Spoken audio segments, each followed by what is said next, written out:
ప్రధాని మోడీ గారు మూడోసారి ముఖ్యంగా ప్రమాణ స్వీకారం చేశారు. మీరు కూడా ఎంపీగా కొనసాగుతున్నారు. తెలంగాణకు 2 పోస్టులు కూడా వచ్చాయి. యాక్చువల్గా జవహర్లాల్ నెహ్రూ గారి తర్వాత 1962 తర్వాత మూడోసారి ఒకటే పార్టీ ఒకటే ప్రధానమంత్రి కావడం అనేది ఒక చరిత్ర. ఇవాళ సంకీర్ణ రాజకీయాలే ఈ దేశానికి దిక్కు అని చెప్పి భావించే ఈ రోజుల్లో ప్రభుత్వం ఏర్పాటైతే ఎన్ని రోజులు ఉంటుందో ఎప్పుడు కూలిపోతుందో అని చెప్పి భావిస్తున్న ఈ రోజులలో బాజాప్తా 2014లో 2019లో 2024లో యావత్ దేశ ప్రజానికమంతా కూడా వాళ్ళ ఆత్మను ఆవిష్కరించి భారతీయ జనతా పార్టీ తన మిత్రపక్షాలకు కలిపి 296 సీట్లు గెలిపించి ఇవాళ మోడీ గారి పట్ల విశ్వాసం ప్రకటించిన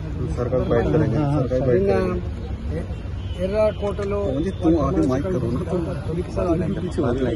మోడీ గారు వారి మాటలో 10 సంవత్సరాల కాలంలో ఏ అభివృద్ధి మనం చూసినాము అంతకంటే రెట్టింపు అభివృద్ధి చేయడమే నా ప్రథమ కర్తవ్యం అని చెప్పడమే కాకుండా నా అనువనువు నా క్షణం నా జీవితం అంతా కూడా దేశ సౌభాగ్యం కోసం దేశ ప్రజల శ్రేయస్సే ఎజెండాగా బతికేటువంటి బిడ్డగా ఉంటా అని చెప్పడం ఇవాళ గొప్పగా ఉంది.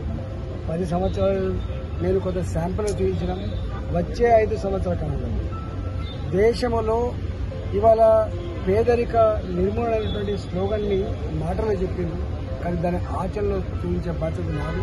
ఇప్పటికే బిలో పావర్టీ లైన్ ప్రజానికం 25 కోట్ల మంది ఇలా అభివృద్ధి అయ్యారు.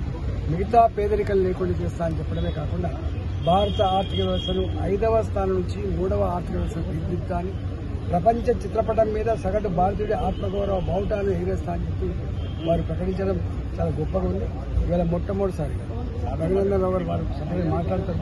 ఇవాళ నేను కొత్తగా గతంలో రాజకీయాలతో సంబంధం ఉన్న మంత్రులుగా పనిచేసినప్పటికీ ప్రజాస్వామ్య వ్యవస్థల పట్ల అవగాహన ఉన్నప్పటికీ కూడా మొట్టమొదటిసారిగా మోడీ గారి నాయకత్వంలో ఉన్న ప్రభుత్వంలో మేము ఎంపీగా కొనసాగడం గర్వకారణంగా అనుకుని భావిస్తాం.